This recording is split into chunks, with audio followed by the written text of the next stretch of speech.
नमस्कार, मी रवींद्रसिंह संतोषसिंह परदेशी, पोलीस अधीक्षक परभणी या ठिकाणी आपणाला आवाहन करू इच्छितो।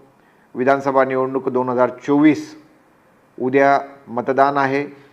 आपण सोशल मीडियाद्वारे कुठलीही अनुचित पोस्ट टाकू नये।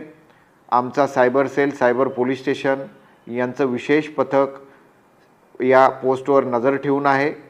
कुठल्याही पोस्टमुळे आचारसंहिता भंग होत असेल, जाती धर्मात तेढ निर्माण होऊ शकत असेल, अशावर कठोर कारवाई केली जाईल।